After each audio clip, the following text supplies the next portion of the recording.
नमस्कार, India voice देख रहे हैं आप और मैं हूं आपके साथ तुषार कुमार। तो वक्त तो चला है रिपोर्टर लाइव का, जहां दिन भर की तमाम बड़ी खबरों की जानकारी जो है वो हमारे संवाददाता ग्राउंड जीरो से आप लोगों तक पहुंचाते हैं। लेकिन सबसे पहले हम बात करेंगे उत्तराखंड में चारधाम यात्रा की शुरुआत हो गई। खबर पर विस्तार से जानकारी दे रहे हैं हमारे संवाददाता अभय कैंतुरा।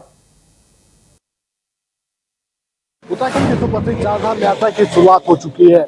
आज हरिद्वार और ऋषिकेश से चारधाम यात्रा के लिए जो वाहन थे यात्रियों के, उनको रवाना करने का काम यहाँ पर कर दिया गया है।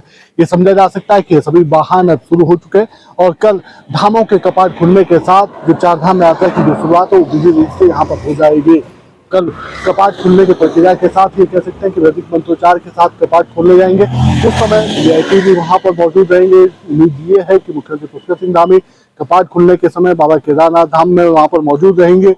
बद्री केदार समिति के जो अध्यक्ष है वहाँ पर रहेंगे। ये कहा जा सकता है कि श्रद्धालुओं से भी अपील इस समय राज्य सरकार की तरफ से की जा रही है कि भारी मात्रा में ना इस समय पहुंचे।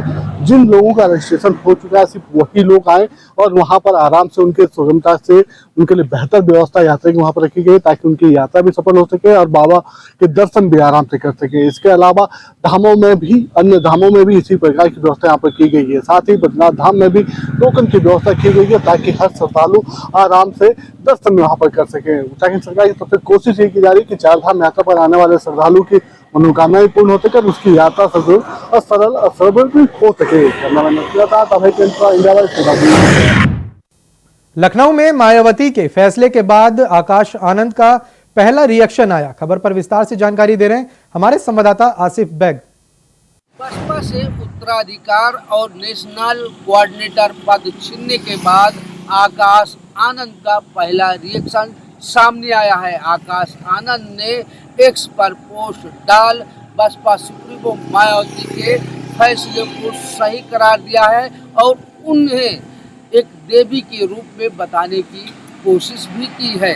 फिलहाल आकाश आनंद के इस एक्स पर पोस्ट के बाद विपक्षी दल यानी सपा और कांग्रेस की बोलती भी बंद करने की कोशिश आकाश आनंद की तरफ से की गई है। आपको बता दें कि बसपा प्रमुख मायावती ने अपने भतीजे यानी आकाश आनंद को नेशनल कोऑर्डिनेटर और अपने उत्तराधिकार पद से मुक्त कर दिया था और यह कार्रवाई बसपा सुप्रीमो मायावती ने इसलिए किया था कि आकाश आनंद लगातार भड़काऊ भाषण देने में जुट गए थे। मुकदमा दर्ज होने के बाद बसपा प्रमुख मायावती ने आकाश आनंद की सभी रैलियां भी रद्द कर दी थी। आकाश आनंद से पद छीने जाने के बाद सपा प्रमुख अखिलेश यादव ने बसपा पर बड़ा हमला भी बोला था। कहा था लखनऊ में बीएसपी ने जारी की एक और लिस्ट। खबर पर विस्तार से जानकारी दे रहे हैं हमारे संवाददाता आमन खान। मौर्या के बीएसपी से लोकसभा चुनाव लड़ने के अटकलों पे अब विराम लग गया। आपको बता दें, स्वामी प्रसाद मौर्य जो लगातार चर्चाओं में चल रहा था कि बीएसपी से कुशीनगर सीट से चुनाव लड़ेंगे, लेकिन उस पे बीएसपी पार्टी से जो लिस्ट जारी हुई है उम्मीदवारों की, उसके बाद से उस पर विराम लग गया है। कुशीनगर से बीएसपी ने जो अपने उम्मीदवार उतारे हैं वो शुभ नारायण चौहान है, तो वहीं देवरिया से जो अपना उम्मीदवार उतारा गया है वो संदेश यादव उर्फ मिस्टर बताया जा रहा है। तो वहीं इस लिस्ट के आने के बाद से इस पूरी मामले पे जो लगातार स्वामी प्रसाद मौर्य एक आस लगाए हुए थे बीएसपी से कि कुशीनगर सीट से हम बीएसपी के उम्मीदवार हो सकते हैं, तो ये लिस्ट जारी होने के बाद उनकी इन उम्मीदों पे विराम पूरी तरह से लग चुका है। लखनऊ से मोहम्मद अमान। दुष्यंत चौटाला ने हरियाणा के राज्यपाल को चिट्ठी लिखी। खबर पर ज्यादा जानकारी दे रहे हैं हमारे संवाददाता संदीप शर्मा। पिछले 24 घंटे के अंदर हरियाणा का राजनीतिक परिदृश्य बदलने से हरियाणा के सियासी गलियारों में खलबली मची हुई है। 3 निर्दलीय विधायकों के सत्ता पक्ष से समर्थन वापस लेकर विपक्ष को समर्थन देने के कारण पूरा सियासी माहौल गरमाया हुआ है। वहीं पर जेजेपी नेता और पूर्व डिप्टी सीएम दुष्यंत चौटाला ने मीडिया से बातचीत करते हुए कहा कि मुख्यमंत्री नायब सैनी को इस्तीफा दे देना चाहिए क्योंकि सरकार इस वक्त अल्प मत में है। वहीं पर भूपेंद्र सिंह हुड्डा को बताते हुए कहा कि उनको राज्यपाल से मिलकर जल्द ही सरकार का बहुमत पेश करना चाहिए। वहीं पर उन्होंने एक नायब सैनी सरकार को जो है एक कामयाब सरकार बताते हुए कहा कि 4.5 साल तक उन्होंने बीजेपी के साथ मिलकर सरकार को चलाया, लेकिन कभी भी किसी प्रकार से विधायकों की नाराजगी सामने नहीं आई। वहीं पर उन्होंने राष्ट्रपति शासन लगाने की भी मांग को दर्शाया है और कहा है कि इस वक्त हुड्डा के पाले में है गेंद, हुड्डा को जल्दी ही राज्यपाल से मिलकर बहुमत साबित करना चाहिए। कैमरामैन शेखर के साथ संदीप शर्मा, इंडिया वॉइस। दिल्ली में केजरीवाल की मुश्किलें कम होने का नाम नहीं ले रही हैं। खबर पर ज्यादा जानकारी दे रहे हैं हमारे संवाददाता अजीत कुमार। दिल्ली में कथित शराब घोटाले से जुड़े मनी लॉन्ड्रिंग के मामले में दिल्ली के मुख्यमंत्री अरविंद केजरीवाल को फिलहाल आज भी कोई राहत नहीं मिली है। जी हां, दरअसल आपको बता दें कि सुप्रीम कोर्ट में उनकी अंतरिम जमानत को लेकर के सुनवाई चल रही थी, जहां बीते 7 मई को इस सुनवाई के दौरान इस मामले को एक बार फिर से सुरक्षित रख लिया, जिस पर संभावना जताई जा रही थी कि आज यानी कि 9 तारीख को सुप्रीम कोर्ट इस मामले में फैसला सुना सकता है। लेकिन अब ऐसी बात सामने आ रही है कि सुप्रीम कोर्ट इस मामले में कल यानी कि शुक्रवार को फैसला सुनाएगा। वहीं अगर हम बात करें दूसरी ओर तो कल ही ईडी की तरफ से भी बताया जा रहा है कि वो इस मामले में चार्जशीट दायर करेंगे, जिसमें इस पूरे कथित शराब घोटाले में मुख्यमंत्री अरविंद केजरीवाल को पूरा का पूरा किंग पिन बताया गया है। यानी कि साफ कहा जा सकता है कि फिलहाल मुख्यमंत्री अरविंद केजरीवाल की जो मुश्किलें हैं वो थमने का नाम नहीं ले रही है। हालांकि अब देखना यह होगा कि कल अगर सुप्रीम कोर्ट फैसला सुनाता है तो क्या फैसला मुख्यमंत्री अरविंद केजरीवाल के पक्ष में आता है, या फिर जिस तरीके से उनकी मुश्किलें लगातार देखने को मिल रही है और हाईकोर्ट ने जिस तरीके से उनकी जमानत जो है वो रद्द कर दी, तो क्या देखने वाली बात होगी कि सुप्रीम कोर्ट में भी फैसला दोहराया जाता है या फिर मुख्यमंत्री अरविंद केजरीवाल को कोई राहत मिल पाती है। Ajit Kumar, India Voice, Delhi. लखीमपुर खीरी में हुआ दे दनादन चुनावी प्रचार। खबर पर ज्यादा जानकारी दे रहे हैं हमारे संवाददाता राम जी। खीरी जहां चुनावी का महासंग्राम चल रहा है, वहीं लखीमपुर खीरी में आज योगी आदित्यनाथ जो उत्तर प्रदेश के मुख्यमंत्री योगी आदित्यनाथ की दो चुनावी जनसभा रैली थी। शहर के जो शहर में गोला मोहम्मदी है उसमें एक रैली हुई थी। रैली में विशाल जनसभा का संबोधन किया था और रैली के दौरान जिस तरीके से उन्होंने एक जो समाजवादी पार्टी की सरकार पर गंभीर आरोप लगाए हैं, वहीं आपको बताते चले जो समाजवादी पार्टी के राष्ट्रीय अध्यक्ष हैं अखिलेश यादव, उनका भी 2 चुनावी जनसभा थी। वहीं चुनावी जनसभा आप देख सकते हैं ठीक कस्ता विधान जो लोकसभा है जो धौरारा लोकसभा में आती है, वहां से आनंद भदौरिया जी प्रत्याशी हैं। बतौर एक बड़ी रैली का आयोजन हुआ था और जो उत्तर प्रदेश के पूर्व मुख्यमंत्री राष्ट्रीय अध्यक्ष अखिलेश यादव ने एक बड़ी रैली का आयोजन किया है। रैली के माध्यम से उन्होंने जमकर जो भारतीय जनता पार्टी पर जमकर बरसे हैं, जो उनके द्वारा 10 साल में काम किए गए हैं, काम का बड़ा उल्लेख किया है और उनके सांसदों को भी कहा गया है कि जिस तरीके से सांसदों ने काम नहीं किया, जनता के बीच नहीं गए हैं, तो कहीं ना कहीं जो इस बार जो सरकार बननी है, जो समाजवादी पार्टी की सरकार बनेगी, हम इनके सांसद ज़्यादा तादाद में जीतेंगे। वहीं आपको बता दें जो योगी आदित्यनाथ की जो 2 रैलियां थी, एक गोला में थी। गोला में जो लोकसभा प्रत्याशी हैं लखीमपुर खीरी से अजय मिश्र टेनी के समर्थन में एक रैली की गई थी। वहीं आपको बता दें धौरारा लोकसभा में जो मोहम्मदी आती है, जो लोकसभा धौरारा में गिनी जाती है, रेखा वर्मा जी प्रत्याशी हैं जो मौजूदा सांसद हैं, उनके पक्ष में वो किया गया था, रैली का आयोजन किया गया था। उस आयोजन में लोगों से एक अपील की गई है कि भारतीय जनता पार्टी के पक्ष में 3 तारीख को जो वोटिंग होनी है उसमें जमकर वोटिंग की जाए और भारतीय जनता पार्टी को पुनः दोबारा एक सरकार बनाई जाए और डबल इंजन की सरकार लाई जाए। लखीमपुर खीरी से इंडिया वॉइस से राम। अमेठी में महासचिव प्रियंका गांधी का दौरा रहा। खबर पर ज्यादा जानकारी दे रहे हैं हमारे संवाददाता संजय यादव। वीआईपी जनपद अमेठी की बात करें तो सियासी पारा इस समय हाई है, क्योंकि कहीं न कहीं 5वें चरण में 20 मई को मतदान होना है। ऐसे में कांग्रेस की तरफ से केएल शर्मा को अमेठी से लोकसभा चुनाव 2024 का प्रत्याशी बनाया गया है। केएल शर्मा के चुनावी रण को और धार देने के लिए आज अपने संसदीय क्षेत्र अमेठी के ब्लॉक बहादुरपुर के तेंदुआ निकट तिरंगा ढाबा मैदान में भारतीय राष्ट्रीय कांग्रेस महासचिव प्रियंका गांधी पहुंच रहे हैं। कहीं ना कहीं वो जो कार्यकर्ता हैं अमेठी संसदीय क्षेत्र के, जो AICC हैं, PCC हैं, जिला कमेटी, गठबंधन पार्टी के जो वरिष्ठ नेता हैं, उनके साथ बैठक करेंगे। साथ ही साथ ब्लॉक, नगर, मंडल, न्याय पंचायत और ग्राम सभा फंडल के जो संगठन के कार्यकर्ता उनके साथ बैठक करेंगे। कहीं ना कहीं 2024 में केएल शर्मा के चुनावी रण को और भी धार देने के लिए वो अपने कार्यकर्ताओं को एक टिप्स देंगी। 2024 के चुनावी रण को जीतने के लिए नए सूत्र देंगी। तो ऐसे में देखा यह जा रहा है कि 20 मई को जब मतदान होगा तो कहीं ना कहीं कांग्रेस पार्टी भी पूरे दमखम के साथ मेहनत कर रही है, दूसरी तरफ भारतीय जनता पार्टी भी पूरे दमखम के साथ मेहनत कर रही है। तो कहीं ना कहीं एक तरफ कांग्रेस, दूसरी तरफ भारतीय जनता पार्टी। अब इंतजार इस बात का है कि जब 4 जून को मतगणना होगी तो क्या अमेठी में दूसरी बार कमल खिलता है या केएल शर्मा के जरिए कांग्रेस का गढ़ वापस मिलता है, ये तो आने वाला वक्त ही बताएगा। Sanjay Kumar Yadav, India Voice, Amethi. रायबरेली में फुल फॉर्म में नजर आई प्रियंका गांधी। खबर पर ज्यादा जानकारी दे रहे हैं हमारे संवाददाता राजू तिवारी। प्रियंका गांधी इन दिनों रायबरेली में अपने भाई यानी राहुल गांधी के लिए कैंपिंग कर रही हैं और लगातार नुक्कड़ सभाएं करते हुए लोगों से वोट मांग रही हैं। बता दें कि इस दौरान देखा गया कि प्रियंका गांधी रायबरेली में आकर लोगों के बीच में घुल मिल गई। शिवगढ़ ब्लॉक में उनके द्वारा नुक्कड़ सभाएं की गई थी, जिसके बाद वो शिव गुलाम राय गांव की तरफ निकल रही थी, तभी अचानक बच्चों का एक झुंड दिखाई पड़ा, जहां वो गाड़ी से उतर गई और बच्चों से पूछने लगी। ऐसे में एक बच्ची से उन्होंने पूछा कि क्या बनना चाहती हो, तो इस पर बच्ची ने जवाब दिया आप जैसा बनना चाहते हैं। तो बच्ची से प्रियंका गांधी ने कहा मैं नेता हूं, तो ऐसे में बच्ची ने जवाब दिया कि अब मैं भी नेता बनना चाहती हूं। जिसके बाद प्रियंका गांधी वाड्रा लगातार देखा गया कि वो भावुक हो गई और बच्चों के बीच में घुल मिल गई। तो ऐसे में उन्होंने अपने पीएसओ से कहा कि इसका नाम और नंबर नोट कर लीजिए। तो ऐसे में देखा गया कि काफ़ी लोगों ने इस मामले को लेकर सराहना की।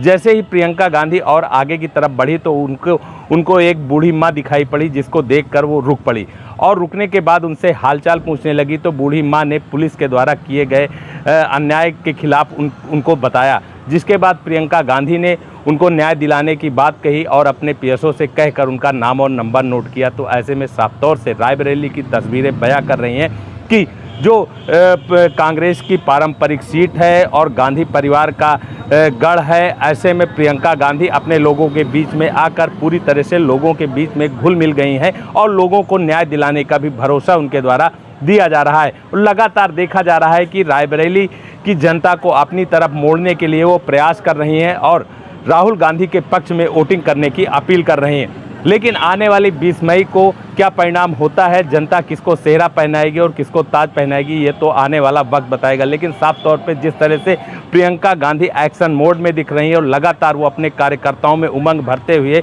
लोगों से वोट मांगने का प्रयास कर रही हैं, तो ऐसे में अब देखने वाली बात होगी कि क्या परिणाम होगा, ये तो आने वाला वक्त बताएगा। Raju Tiwari, India Voice, Raebareli.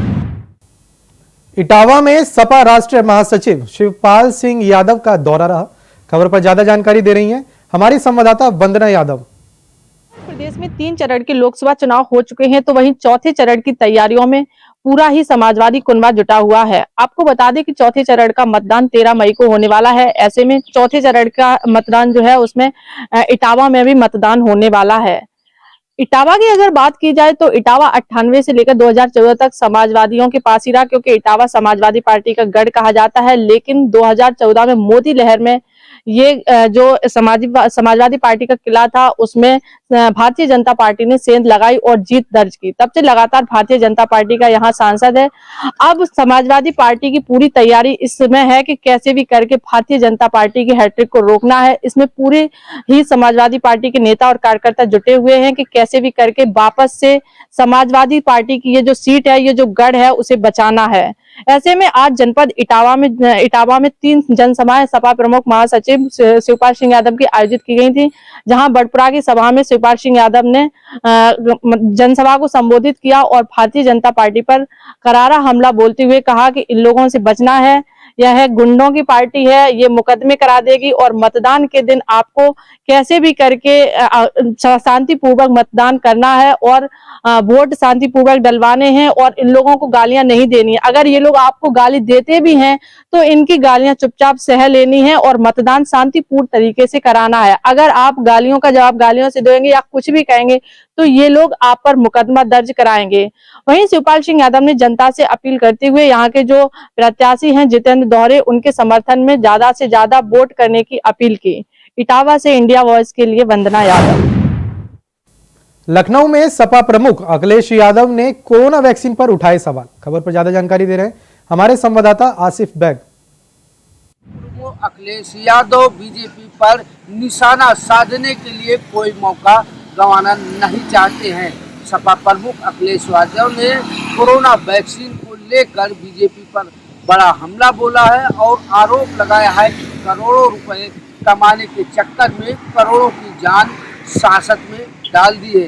बता दें कि सपा प्रमुख अखिलेश यादव ने एक्स पर पोस्ट किया जिसमें उन्होंने बीजेपी पर जमकर निशाना साधा है। एक्स पर सपा प्रमुख अखिलेश यादव ने लिखा है कि कोरोना वैक्सीन कंपनी अतिरिक्त आपूर्ति का बहाना बनाकर बाजार से अपनी वैक्सीन वापस ले रही है, लेकिन जनता यह पूछ रही है कि जिन लोगों के शरीर में यह वैक्सीन मिल गई है वह कैसे बाहर निकलेगी। सपा प्रमुख अखिलेश यादव ने यह भी लिखा है कि करोड़ों रुपए कमाने के लालच में बीजेपी ने करोड़ों लोगों की जान खतरे में डाल दी है, जिसका खामियाजा बीजेपी को भुगतना होगा।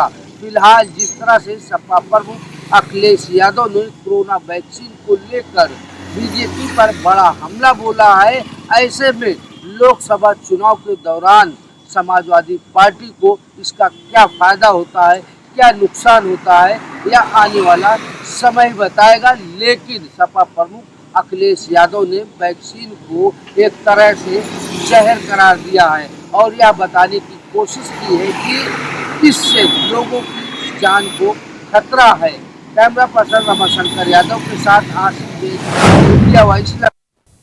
दिल्ली में पंजाब के सीएम भगवंत मान रोड शो करेंगे। खबर पर ज्यादा जानकारी दे रहे हैं हमारे संवाददाता कमल किशोर।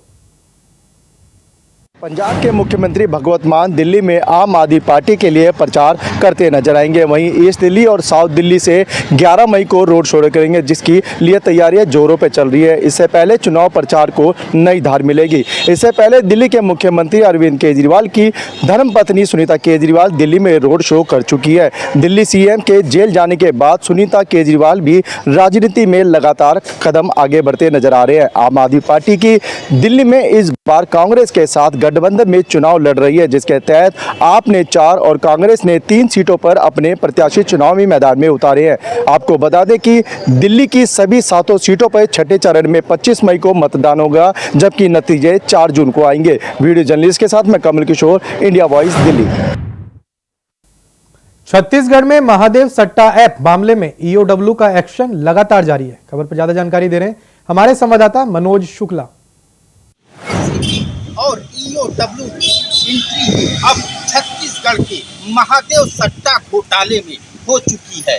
जी हाँ, दरअसल ईडी के बाद अब एसीबी और ईओडब्ल्यू ने अपनी जांच महादेव सट्टा ऐप मामले को लेकर तेज कर दिया है। आपको बता दें, छत्तीसगढ़ की राजधानी समेत 30 ठिकानों पर एसीबी और ईओडब्ल्यू की कार्रवाई अभी भी जारी है। दरअसल छत्तीसगढ़ में महादेव सट्टा ऐप मामले को लेकर घोटालों में काफी बड़े लोगों का नाम सामने आने के बाद ईओडब्ल्यू और एसीबी ने अपनी जांच तेज कर रखी थी, जिसके मामले में संज्ञान में लेते हुए एसीबी और ईओडब्ल्यू ने कई लोगों को सम्मन भेजा था और कुछ लोग आकर अपना बयान दर्ज कराए और कुछ लोग सम्मन को अनदेखा कर दिए। इसी बात को लेकर ईओडब्ल्यू और एसीबी ने अपनी जांच को तेज करते हुए आज छत्तीसगढ़ की राजधानी समेत कई जिलों में सुबह 5 बजे से ताबड़तोड़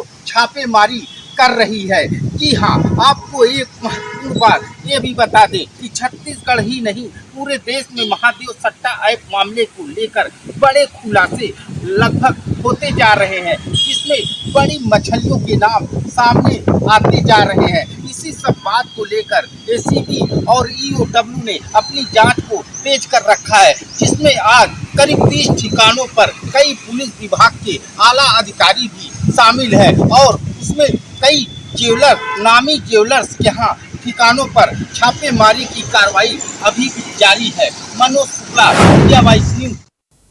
उत्तराखंड निकाय चुनाव के लिए सियासत गरमाने लगी है। खबर पर ज्यादा जानकारी दे रहे हैं हमारे संवाददाता अभय कैंतुरा।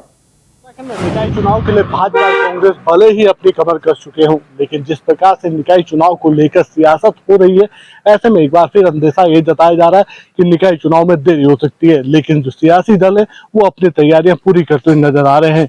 कांग्रेस की तरफ से जहां पार्षदों के आवेदन यहां पर मंगाए जा रहे हैं, यानी जो चुनाव लड़ने के संभावित उम्मीदवार हैं उन सभी के फॉर्म भरने का काम यहां पर किया जा रहा है। तो दूसरी तरफ भी बीजेपी ने निकाय चुनाव के लिए पार्टी संगठन के भीतर अपनी पहल शुरू कर दी है। ये समझा जा सकता है कि आगामी दिनों में निकाय चुनाव की जो सियासत होगी वो चरम पर होगी और प्रदेश की जो निकायां जो पंचायत है वहां पर इस प्रकार से निकाय चुनाव को लेकर तिथियों के ऐलान के साथ ही जो चुनावी भेरी है वो बजनी शुरू हो जाएगी। बीजेपी और कांग्रेस दोनों का दावा है कि इस निकाय चुनाव में सरकार की जो उपलब्धियां हैं या उनके दल की जो उपलब्धियां हैं उनके आधार पर जीत तय की जाएगी। चाहे बीजेपी बड़ी जीत के लिए कांग्रेस को लेकर इतना जरूर कहा जा सकता है कि छोटी सरकार के लिए भी जनता तैयार है और उस सरकार को चुनने की तैयारी कर रही है। कैमरामैन के साथ अभय कैंतुरा, इंडिया वाइज। दिल्ली में एयर इंडिया एक्शन मोड पर आ गया। खबर पर ज्यादा जानकारी दे रहे हैं हमारे संवाददाता अजय चौहान। एयरलाइंस की 70 फ्लाइट रद्द होने के बाद वहां पर अफरा तफरी मच गई थी। लेकिन बता दें जब जांच की गई तो उसमें कम से कम 25 ऐसे केबिन क्रू मेंबर थे जिनको तत्काल उन्होंने नौकरी से निकाल दिया है, क्योंकि वो सारे के सारे एक साथ छुट्टी पर गए थे।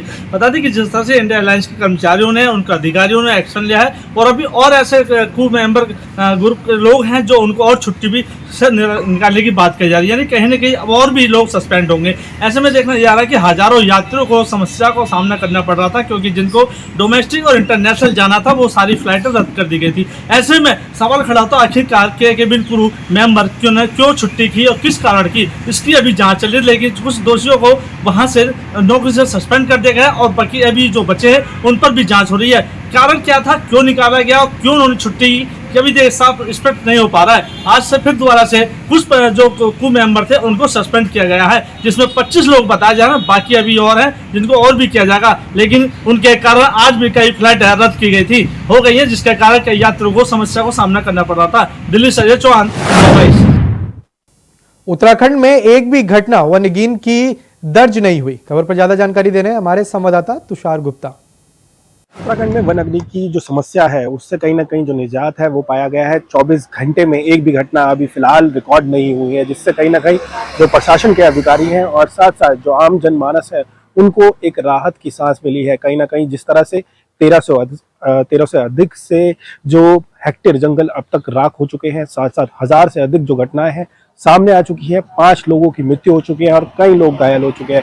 तो कहीं ना कहीं जो उत्तराखंड का फ्लोरा और फौना है वो उसमें भी जंगल की आग से वो भी बर्बाद हुआ है। तो कहीं ना कहीं जो राहत है वो कहीं ना कहीं हिमालय के पर्वतों को मिले हैं और इसका श्रेय जाता है जो मौसम में बदलाव हुआ है। मुख्यमंत्री पुष्कर सिंह धामी की सतर्कता को भी जाता है कि जिस तरह से उन्होंने 2 दिनों में बैठक ली, करीब 17 लोगों पे एक्शन भी देखने को मिला वन विभाग के अधिकारियों पर। तो ऐसे में वन अग्नि की जो समस्या है सबसे महत्वपूर्ण भूमिका इसमें मौसम में रही है, क्योंकि जिस तरह से 2 दिनों से जो बारिश है वो गढ़वाल और कुमाऊं मंडल में देखने को मिल रही है और ऐसा मौसम माना जा रहा है कि 13 मई तक रहने वाला है। तो ऐसे में मुख्यमंत्री पुष्कर सिंह धामी की सतर्कता और साथ साथ अधिकारियों को जो फटकार लगाई गई है उसके बाद जो अधिकारी हैं वो जागे हैं। साथ साथ जो नेचुरल बरसात है उसके कारण जो वन अग्नि की समस्या है फिलहाल के लिए शांत हो चुकी है। अधिकारियों ने चैन की सांस ली है और इसको एक सबक के तौर पर अब देखना होगा कि कैसे जो अधिकारी हैं उसे आगे लेके जाते हैं और कहीं ना कहीं जो वन अग्नि है उसकी समस्या को आने वाले समय में समाप्त कर लेंगे। कैमरा जर्नलिस्ट हर्ष उनियाल के साथ में इंडिया वॉइस। छत्तीसगढ़ में एक बार फिर बेटियों ने अपना परचम लहराया। खबर पर ज्यादा जानकारी दे रहे हैं हमारे संवाददाता मनोज शुक्ला। एक बार फिर लड़कियों ने अपना परचम लहराया। दरअसल छत्तीसगढ़ की हाई स्कूल और इंटरमीडिएट की परीक्षा परिणाम का आज इंतजार बच्चों में खत्म हुआ। जी हाँ, दरअसल छत्तीसगढ़ माध्यमिक शिक्षा परिषद बोर्ड ने आज 10वीं और 12वीं का परीक्षा परिणाम घोषित किया, जिसमें 10वीं में सिमरन सप्पा ने प्रथम स्थान प्राप्त किया और वहीं 12वीं की कक्षा में महक अग्रवाल ने बाजी मारी। जी हाँ, छत्तीसगढ़ के इतिहास में रहा है, हमेशा लड़कियों ने अपना परचम लहराया है। और इतना ही नहीं, आज बच्चियां सिर्फ छत्तीसगढ़ में ही नहीं पूरे देश में नाम रोशन हर क्षेत्र में करती जा रही हैं।